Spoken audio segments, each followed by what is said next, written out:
Good evening friends, this is Gaurav Tripathi and you are watching STS online. आज हम पढ़ेंगे blood के बारे में। विटामिन हम पढ़ चुके हैं। आज हम ब्लड के बारे में पढ़ेंगे। लेवल स्टडी से लेके हायर स्टडीज़ तक, आई मीन टू से सतही ज्ञान से लेके और UPSC और UPPCS और स्टेट सिविल सर्विस एग्ज़ाम में पूछने वाले लगभग सारे क्वेश्चंस को हम कवर कर देंगे। 2 वीडियोज़ आएंगे, एक आज वीडियो आप देख रहे हैं और एक और वीडियो आएगा, सब कुछ कवर कर दिया जाएगा। चलिए शुरू करते हैं। ब्लड क्या होता है? ये ब्लड, आपने शरबत देखा है? देखा क्या? पिया भी होगा शरबत। गर्मियाँ चल रही हैं, हालांकि इस टाइम तो लोग थोड़ा अवॉइड कर रहे हैं ठंडा वंडा पीने से। शरबत क्या होता है? शरबत 2 चीज़ों का घोल होता है। किसका? ठोस का और पानी का। पानी क्या है? पानी तो पानी ही है। ठोस क्या है? चीनी। बस वही कुछ मिश्रण रक्त होता है, खून होता है। अच्छा, इस मिश्रण को कहते क्या है? इस मिश्रण को कोलाइड कहते हैं। ये प्रश्न पूछा जाता है कि रक्त कैसा कोलाइड है, तो भाइयों और बहनों, रक्त प्राकृतिक कोलाइड है। प्राकृतिक कोलाइड। फिर से समझा देते हैं आपको। कोलाइड क्या होता है? किसी लिक्विड में किसी सॉलिड को मिक्स कर देते हैं, घोल देते हैं, जो मिश्रण बनता है उसको कोलाइड कहते हैं। एक और तरीके से आप समझ सकते हैं, कोलाइड को जब आप छानते हैं या कोलाइड को जब आप हीट करते हैं तो पूरी तरह से वो गायब नहीं होता, क्योंकि उसमें सॉलिड भी मिक्सचअप होता है। प्राकृतिक कोलाइड, कोलाइड एक प्रकार का मिश्रण होता है। कैसा होता है मैंने बताया आपको अभी। जैसे दूध भी एक कोलाइड है, जैसे शरबत एक कोलाइड है, ऐसे ही रक्त भी कोलाइड है। किसका कोलाइड है? किसका मिश्रण है? प्लाज्मा और रुधिराणु का। अब ये प्लाज्मा और रुधिराणु क्या होता है पढ़ेंगे, थोड़ा सा सब्र रखिए, सब पढ़ेंगे आगे। तो पहली चीज आपने पढ़ी, प्राकृतिक कोलाइड होता है रक्त। दूसरा, संयोजी ऊतक होता है।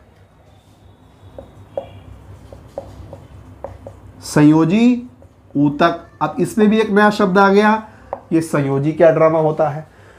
तो संयोजी का मतलब जो हर जगह होता है, हर जगह सर्वत्र होता है। खून आपके पूरे शरीर में सर्कुलेट होता है, यहाँ से लेके पैर तक, दोनों हाथों में, हर जगह सर्कुलेट होता रहता है, कंटिन्यू सर्कुलेट होता है। तो जो हर जगह होता है वो संयोजी होता है। तो संयोजी ऊतक होता है और प्राकृतिक कोलाइड होता है। ये 2 गुण धर्म होते हैं, इनको अच्छे से ध्यान रखें, क्योंकि कई बार ये क्वेश्चन सीधे उठा के स्टेट सिविल सर्विस में भी पूछ देता है, और वनडे एग्जाम के तो ये फेवरेट सुपर हिट चॉकलेटी क्वेश्चन हैं। याद रखिए, प्राकृतिक कोलाइड होता है और संयोजी ऊतक होता है। एक और चीज याद रखिए, रक्त परिसंचरण तंत्र की खोज किसने की थी? विलियम हार्वे साहब थे। रक्त परिसंचरण, विलियम हार्वे।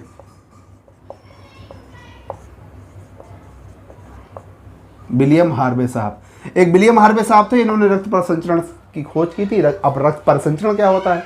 रक्त की जो फंक्शनिंग होती है, रक्त का जो ऊपर से नीचे तक जो भी क्रियाकलाप है, वो सब रक्त परिसंचरण होता है, और इसकी खोज की थी विलियम हार्वे ने।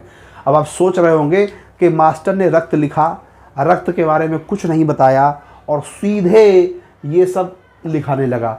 तो मास्टर ने ऐसा इसलिए किया कि मास्टर अब आपको इसके व्यवहारिक पहलू पे ले जाएगा और वहाँ पे आपको गोते लगवाएगा कॉन्सेप्ट्स के। तो ये जो वन लाइनर पॉइंट हैं, ये आपको वहाँ छेड़े ना। तो ये मैं पहले ही लिख के हटा देता हूँ। ये 3 चीज़ें आप याद रखिए। अब मैं रक्त के कॉन्सेप्ट पे आपको ले जाता हूं कि रक्त है क्या। आइए समझिए। सबसे पहले समझ लीजिए रक्त के कार्य क्या होते हैं, फंक्शंस ऑफ ब्लड।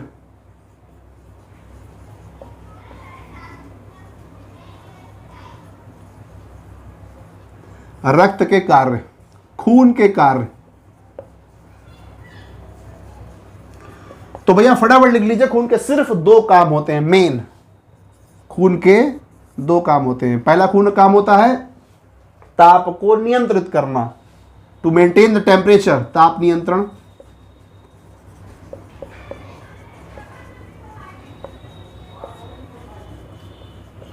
और दूसरा काम होता है परिवहन, यानी घूमना, घुमाना, चीजों को घुमाना। किसे किसे घुमाता भैया? रक्त किसे किसे घुमाता है? तो रक्त को का काम है 3 चीजों को मुख्य रूप से घुमाना। तीन चीज़ों को। नंबर एक, O2 ऑक्सीजन। रक्त O2 का परिवहन करता है, O2 को पूरे बॉडी में घुमाता है। आप ऑक्सीजन कहाँ से लेते हैं? नाक से लेते हैं, मुंह से लेते हैं। कहाँ जाता है? लंग्स में जाता है, फेफड़ों में जाता है। फेफड़ों से पूरे शरीर में कौन भेजता है? O2 को रक्त भेजता है, खून भेजता है। खून का कौन सा पार्ट भेजता है? खून का आरबीसी भेजता है। आरबीसी क्या होता है? आगे बताएंगे, सब्र रखिए। हीमोग्लोबिन का काम होता है रक्त को पूरे बॉडी में पहुंचाना। हीमोग्लोबिन आरबीसी में होता है, आप आगे पढ़ेंगे। तो पहला काम होता है खून का, पहला काम होता है रक्त का, O2 का परिवहन करना। तो O2 को परिवहन कराता है। दूसरा काम होता है पोषक तत्वों को।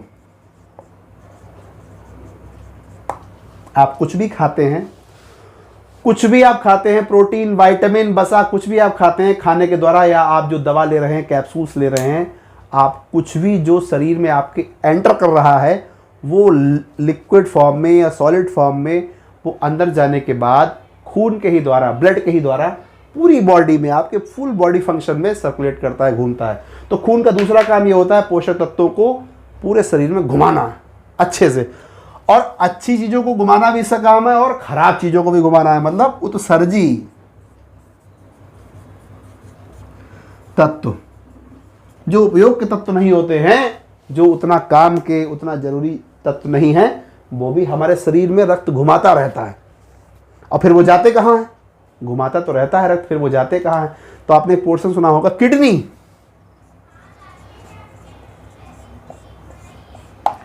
रक्त पूरे शरीर में से घुमाता है और किडनी जैसे देखता है कि रक्त उत्सर्जी पदार्थ को घुमा रहा है, उसको पकड़ लेता है, खींच लेता है और रक्त से कहता है जाओ अब तुम्हारा काम खत्म है, और उसका अवशोषण कर लेता है किडनी। तो ये तीन चीजें आपको अच्छे से याद रखनी है। O2 का परिवहन करता है, उत्सर्जी तत्वों का परिवहन करता है और पोषक तत्वों का परिवहन करता है।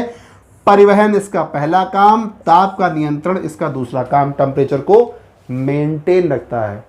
Who is the responsible, which part of the body is responsible to maintain the temperature of body? Blood, खून रिस्पॉन्सिबल होता है। तो ये आपने कुछ कार्य पढ़े, कभी कभी पूछ लिए जाते हैं। ये असली खेल शुरू होता है अब खेल शुरू होता है मेन। अब आप स्ट्रक्चर बनाए खून का, कि खून होता क्या है, क्या होता है ब्लड।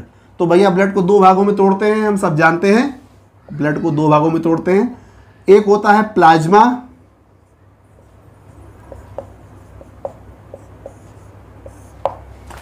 और एक होता है रुधिराणु।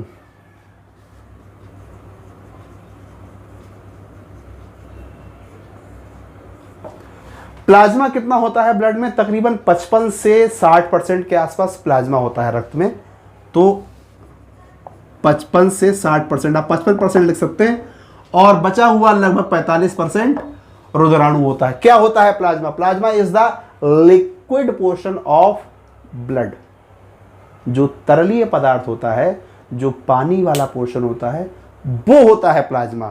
तो ये जल होता है, it is nearly water. Nearly means 91% लगभग होता है। क्या होता है? जल। तो आपसे पेपर में पूछा जाएगा कि सबसे ज्यादा क्या होता है ब्लड में? प्लाज्मा होता है। सबसे ज्यादा ब्लड में क्या होता है? प्लाज्मा होता है। एक और प्रश्न घुमा के पूछा जाता है, रुधिराणु में सबसे ज्यादा क्या होता है? दो प्रकार के प्रश्न पूछे जाते हैं, रक्त में सबसे ज्यादा क्या होता है, या रुधिर में सबसे ज्यादा क्या होता है? प्लाज्मा होता है। कई बार वो घुमा के पूछता है, रुधिर में नहीं, रुधिराणु में सबसे ज्यादा क्या होता है, वहां पर क्वेश्चन का आंसर प्लाज्मा नहीं होगा, वहां पे आरबीसी होगा। आप आगे पढ़ेंगे उसको। तो ये आपने पढ़ा प्लाज्मा के बारे में। प्लाज्मा 91% जल होता है। इट इज ऑल अबाउट जल, it is all about water, लगभग पानी ही होता है ये। और 55% होता है, यानी कि बड़ा अमाउंट, बिग अमाउंट रक्त में प्लाज्मा का होता है। रुधिराणु पे आइए, इससे कभी कभी एक दो क्वेश्चन बनते हैं। The main portion of blood, most part of the questions come from रुधिराणु। 3 भागों में बटा होता है, आप जानते हैं 3 भागों में बटा होता है। पहला नाम इसका आरबीसी है, दूसरा नाम डब्ल्यूबीसी है, तीसरा नाम इसका प्लेटलेट्स है। ये हम में से बहुत सारे लोग जानते हैं। आरबीसी, डब्ल्यूबीसी, और प्लेटलेट्स, ये भैया वही प्लेटलेट्स हैं जो कम हो जाती हैं तो खेल खराब हो जाता है। कैसे खराब होता है अभी सब बताएंगे आपको कि कैसे खेल खराब होता है। WBC, RBC और प्लेटलेट, इनके सबके एक और नाम होते हैं। आप वैज्ञानिक नाम कहें, साइंटिफिक नाम कहें, बायोलॉजिकल नाम कहें, वो नाम भी कई बार प्रश्नों में पूछे जाते हैं। तो RBC, WBC और प्लेटलेट के कुछ और भी नाम होते हैं। RBC का नाम होता है एसिथोसाइट।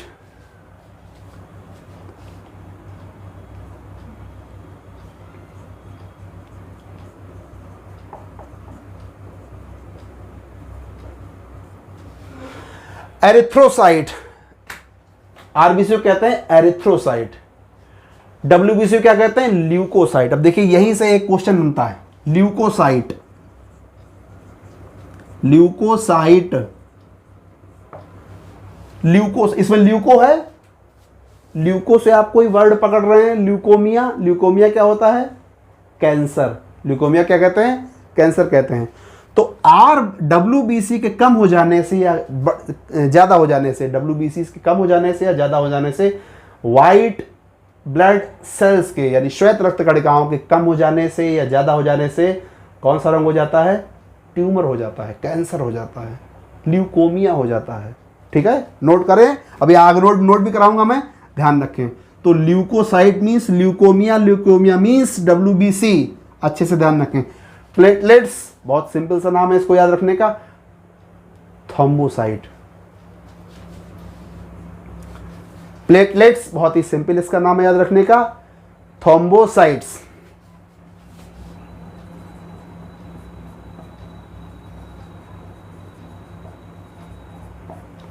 ये नाम याद रखें अच्छे से, erythrocyte, RBC, leukocyte, WBC, thrombocyte, platelets, thrombocyte, platelets. अब लगे हाथ यहीं पे हम ये भी समझ लेते हैं कि ये कितने कितने होते हैं और इनकी उम्र कितनी होती है। तो देखिए भैया सबसे ज़्यादा होते हैं RBC होते हैं 50 लाख। सबसे ज़्यादा जब ये है तो इनकी उम्र भी सबसे ज़्यादा है। उम्र कितनी होती है? 120 दिन के आसपास होती है। पेपर में खूब थोक के भाव ये प्रश्न पूछा जाता है, 120 दिन। RBC, leukocyte, WBC, leukocyte, white blood cells, श्वेत रक्त कणिकाएं, इनकी मात्रा होती है लगभग 10,000 और इनकी उम्र होती है महज 4 दिन। सबसे कम उम्र इनकी ही होती है।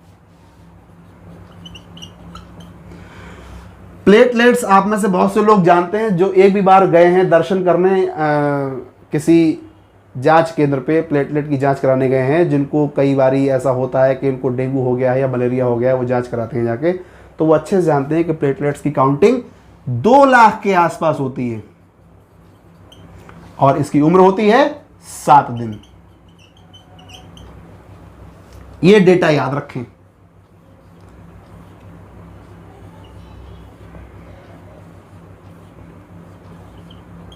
ये डेटा अच्छे से याद रखें। अब देखिए, मैं थोड़ी देर पहले आपको एक क्वेश्चन बोला था, उसको यहां पे एक्सप्लेन कर देता हूं। 2 तरह के क्वेश्चन आते हैं। पहला, रुधिर में सबसे ज्यादा क्या होता है? आप आंसर क्या करेंगे? प्लाज्मा। लेकिन क्योंकि कभी कभी वो रुधिर ना पूछ के रुधिराणु पूछ देता है, तो आप आंसर क्या करेंगे? RBC, ना कि प्लाज्मा। तो कई बार ये क्वेश्चन पूछा गया है कि रुधिराणु में सबसे ज़्यादा क्या होता है, और वो ऑप्शन में प्लाज्मा भी देता है, इसलिए कि आप प्लाज्मा पे ठोकें और अपना 1 नंबर गवा दें। तो हमने देखा प्लाज्मा और रुधिराणु 2 पोर्शन में ब्लड को तोड़ते हैं। प्लाज्मा इसका वाटर पार्ट होता है और रुधिराणु इसका सॉलिड पार्ट होता है। रुधिराणु में 3 पोर्शंस होते हैं, RBC, WBC और प्लेटलेट्स। किसकी कितनी मात्रा होती है, कौन कितने दिन जीवित रहता है, आई मीन टू से कौन किसकी कितनी उम्र होती है, किसका क्या नाम है, अच्छे से ध्यान रखें। Erythrocyte, RBC, leukocyte, WBC, leukocyte, leukaemia याद रखें। ल्यूकोमिया किसकी कमी से ज़्यादा होता है? WBC कमी से। इसको ऐसे आप कॉन्सेप्ट से याद रखें। Leukocyte leukaemia WBC, platelets thrombocyte. तो ये आपका एक आइडिया है ब्लड के स्ट्रक्चर के बारे में कि ब्लड होता क्या है। अब केवल इतने से ही काम नहीं चलना है, आपको ये RBC WBC और प्लेटलेट्स और डीपली पढ़ने। तो मैं इसको इरेज करता हूं और आगे कहानी बढ़ाता हूं।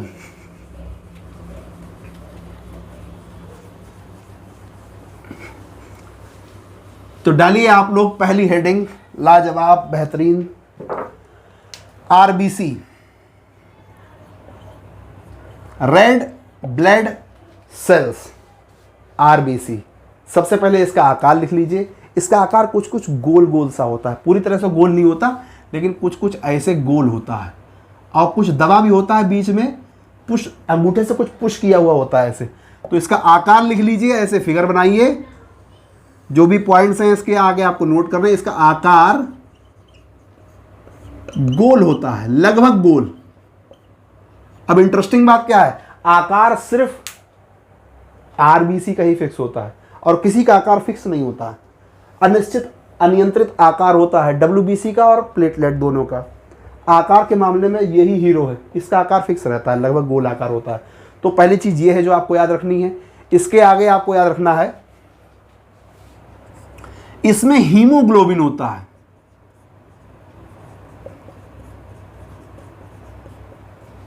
हीमोग्लोबिन, अब इसके बहुत काम है, पूरा अध्याय है अपने आप में ये हीमोग्लोबिन, लेकिन फिर भी मैं आपको बहुत कुछ इसके बारे में बता देता हूं। यहां पॉइंटली लिख भी दूंगा और समझा भी देता हूं। ये वही हीमोग्लोबिन है जिसकी वजह से रक्त का रंग लाल होता है, नंबर 1। नंबर 2, ये वही हीमोग्लोबिन है जो महिलाओं में कम होता है, जिस वजह से महिलाओं का रक्त कम होता है। अब मैं आपको एक कॉन्सेप्ट और बता दूं, ध्यान में स्मरण में आ गया है।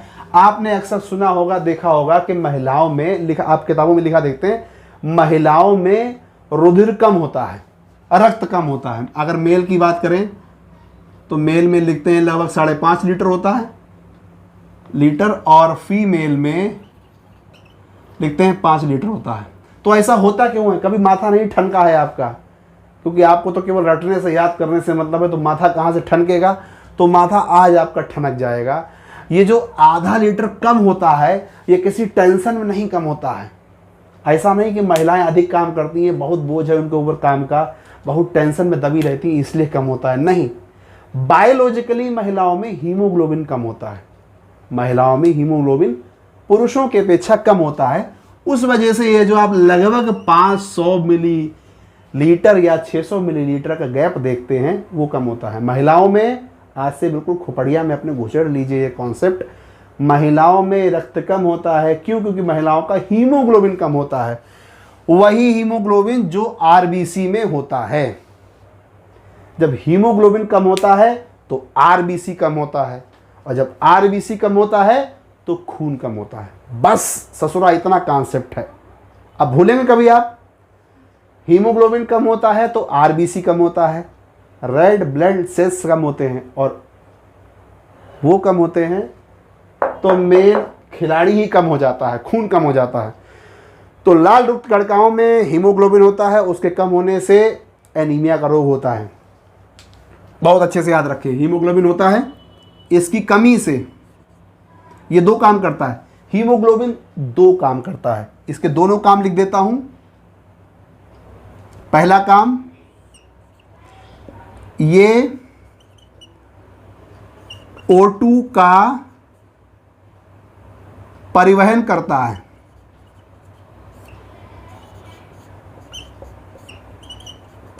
ये O2 का परिवहन करता है, मतलब O2 को पूरे शरीर में घुमाता है। कौन? हीमोग्लोबिन। नंबर 2, इसकी वजह से ही रक्त का रंग, रक्त के लाल रंग के लिए जिम्मेदार। तो भैया रक्त किसकी वजह से लाल होता है? हीमोग्लोबिन की वजह से लाल होता है।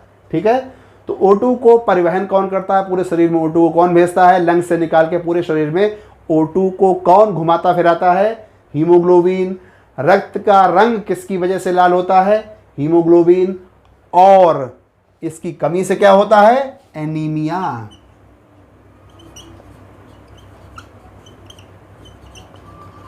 इसकी कमी से एनीमिया, थोड़ा बड़ा लिख देता हूं, एनीमिया होता है। तो एनीमिया से भी बड़ा घुमा के कई बार क्वेश्चन पूछता है, वो भी आपको बता रहा हूं अभी। ये गोला बना दीजिए, थोड़ा अलग लगे, थोड़ा डिजाइन हो अच्छे से। तो हीमोग्लोबिन होता है आरबीसी में, क्विक रिवाइज करिए, हीमोग्लोबिन होता है आरबीसी में। आरबीसी में हीमोग्लोबिन होता है, क्या काम करता है? पहला काम करता है कि ये ऑक्सीजन का परिवहन करता है, पूरे शरीर में ऑक्सीजन को पहुंचाता है। दूसरा काम करता है कि रक्त का जो लाल रंग होता है, ये खैर कोई काम नहीं करता है, ये गुण होता है इसका कि रक्त में जो लाल रंग होता है वो हीमोग्लोबिन की वजह से होता है। और सबसे मेन जो पोर्शन आपको याद रखना है कि इस हीमोग्लोबिन की कमी के वजह से ही एनीमिया हो जाता है। अब ये एनीमिया क्या होता है? एनीमिया एक रोग होता है जिसमें रक्त कम हो जाता है, किसी के शरीर में रक्त कम हो जाता है, रक्ताल्पता होती है, रक्त क्षीणता हो जाती है, तो उसे एनीमिया कहते हैं। कैसे होता है?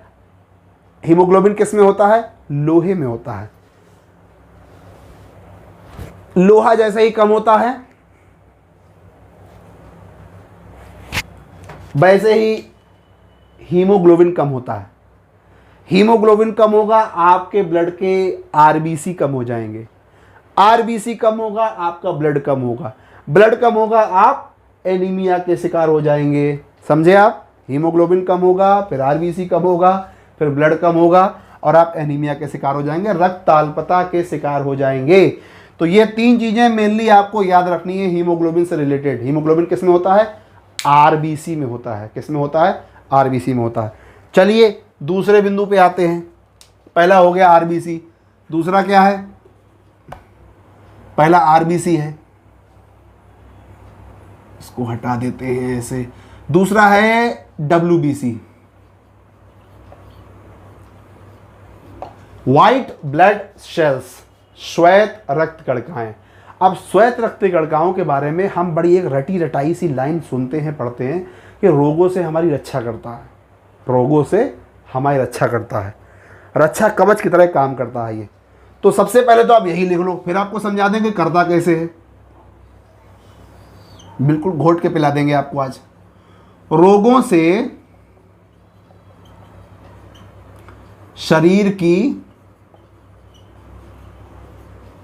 रक्षा करता है। कैसे करता है? ऐसे ही तो कर नहीं देता है हवा में, कुछ तरीके से तो करता होगा। तो कैसे करता है उसको समझने के लिए पहले आपको प्रकार समझने होंगे कि डब्ल्यूबीसी के प्रकार कितने होते हैं। डब्ल्यूबीसी के 3 प्रकार होते हैं। सबसे पहले वो तीनों प्रकार लिख लीजिए, एंटीबॉडी, लिम्फोसाइट और मोनोसाइट। ये तीनों प्रकार पहले लिखिए। स्केच चेंज कर दूं। प्रकार 1 2 3, एंटीबॉडी,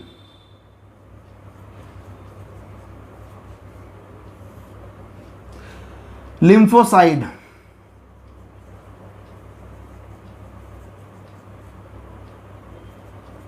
और मोनोसाइट। तो कौन कौन से 3 प्रकार हैं? प्रकार तो इसके 5-6 होते हैं, लेकिन आपको मेन पढ़ने हैं। प्रकार तो इसके 5-6 होते हैं, लेकिन आपको मेन प्रकार पढ़ने। मेन प्रकार इसके 3 होते हैं, एंटीबॉडी, लिम्फोसाइट, मोनोसाइट। तो इनको पहले घेर लें।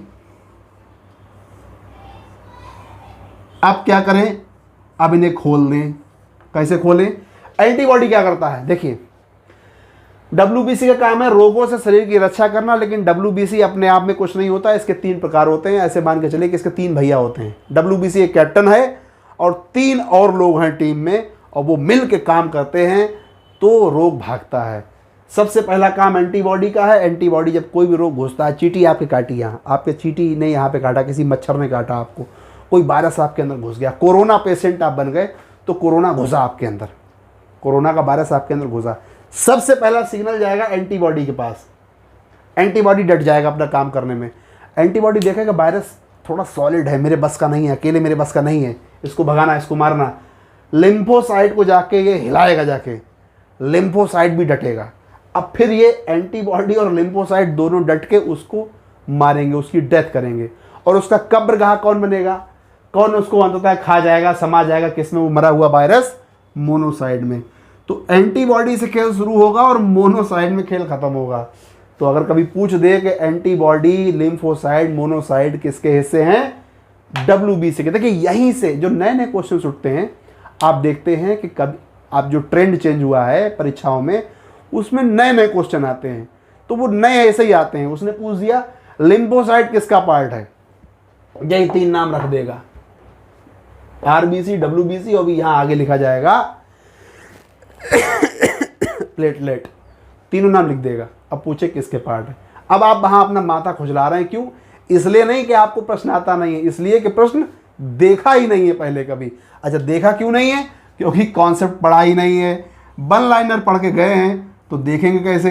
तो भैया वन लाइनर मत पढ़िए, अगर निकलेगा भी तो सिर्फ प्री निकलेगा, और निकल भी जाएगा तो 4 दिन की झूठे खुशी होगी वो।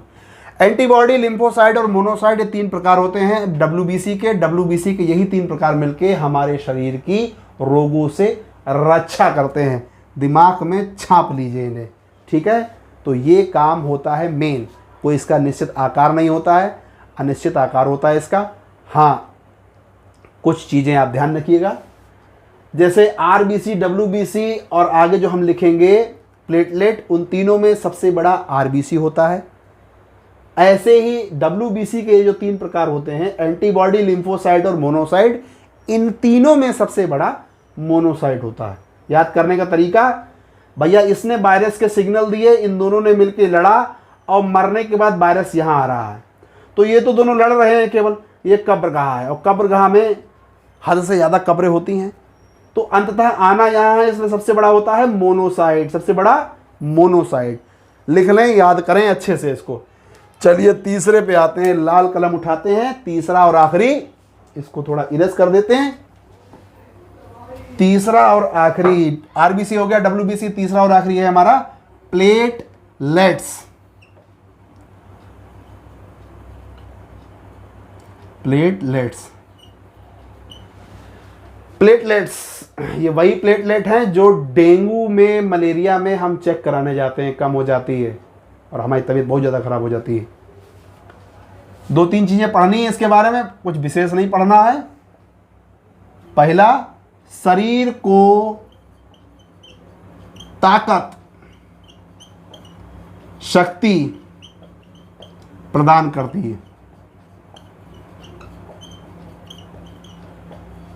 शरीर को ताकत आता है, शक्ति आती है, किसकी वजह से? प्लेटलेट की वजह से। अगर ये कम हो जाता तो हम क्या हो जाते हैं? पस्त हो जाते हैं, बिल्कुल ऐसे ऐसे हम मतलब नाचने लगते हैं और गिर जाते हैं। मेरी हालत क्या होती है बाद में? प्लेटलेट कम होने के वाले की, रोगी की हालत क्या होती है आप सब जानते हैं। तो शरीर को ताकत देता है, शक्ति देता है प्लेटलेट। 2 लाख से कम नहीं होनी चाहिए, 1,90,000, 1,85,000 से कम किसी कीमत पे नहीं होनी चाहिए, वरना आप खुद थका थका महसूस करते हैं। खुद में आप जिस बहुत ज़्यादा अगर थका थका महसूस कर रहे हैं, आप 2-3 बार जीना चढ़े और थक जाते हैं। कुछ लोग होते हैं थोड़ा बहुत चढ़ते हैं, भागते दौड़ते थक जाते हैं। क्यों थक जाते हैं? प्लेटलेट्स कम होती हैं उनकी। तो ये अगर आपकी भरपूर है शरीर में, आप थकेंगे नहीं। और आपका कम थकना, थोड़ा बहुत काम करने के बाद भी थक जाना, ये सीधे सीधे इंडिकेट करता है कि आपको किसी जांच की ज़रूरत नहीं है। आप प्लेटलेट कम है आपकी, आप जाके मेडिसिन लें, उनकी डॉक्टर से जांच भी करा लें। अगर बहुत ज़्यादा थक रहे हैं तो जांच कराएं और मेडिसिन लें। तो ये सब काम होता है। ये 3 बेसिक चीज़ें हैं, RBC, WBC, platelet. Basic idea मैंने आपको आज दे दिया है।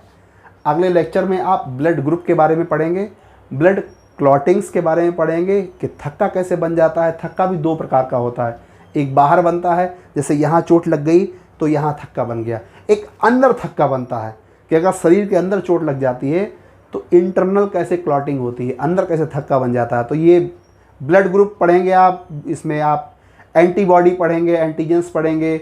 ब्लड ग्रुप्स कितने प्रकार के होते हैं वो तो खैर आप सब जानते हैं, A, B, ABO।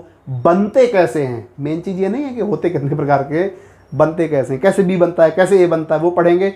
और सबसे लास्ट में आप पढ़ेंगे कि माता पिता से बच्चों में कौन से ब्लड ग्रुप्स आते हैं। ये क्वेश्चन बहुत आता है अब नए ट्रेंड में, आजकल पिछले 5, 6, 8 साल से ये क्वेश्चन खूब पूछा जा रहा है कि माता का ब्लड ये है, पिता का ब्लड ग्रुप ये है, लड़का होगा उसका कौन सा ग्रुप होगा। ये तो क्वेश्चन खूब पूछा जाता है।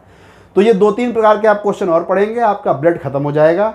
आज के चैप्टर से आपको अच्छा खासा लाभ होने वाला है, लेकिन ये लाभ कब होगा? जब आप आँखों को खोल के और दिमाग को फैला के पढ़ेंगे।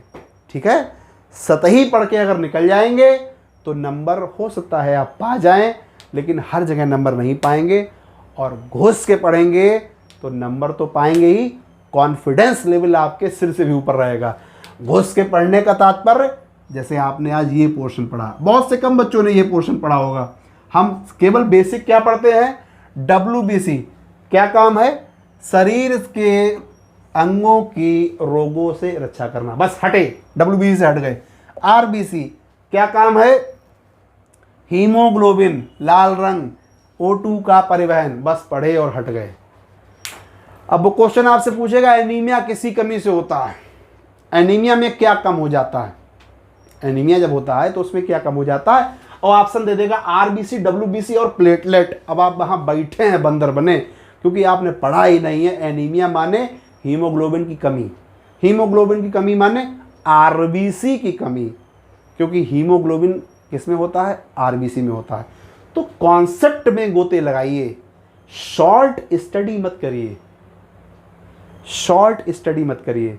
STS जो मैंने अपने ग्रुप का नाम रखा है, अपनी कोचिंग का नाम रखा है, शॉर्ट एंड ट्रिकी स्टडी। उसमें शॉर्ट का मतलब ये शॉर्ट नहीं है, उसमें शॉर्ट का मतलब है कि थोड़े से टाइम में ज़्यादा से ज़्यादा आपको सिखा दिया जाए। मैं यहाँ पे जिस शॉर्ट की बात कर रहा हूँ वो ये है कि आप कंटेंट को कम मत पढ़ें, उतना आप जरूर पढ़ें जितना पेपर में आएगा, लेकिन उसमें भी छांटा भी नहीं ना करें। तो चलिए, मैं बहुत ज़्यादा टाइम नहीं लूँगा आपका, कंटेंट से हट नहीं रहा हूँ। ये पोर्शन आपको तैयार करना है अच्छे से। बहुत जल्दी दूसरे लेक्चर के साथ आपके साथ में आता हूँ। जय हिंद, जय भारत।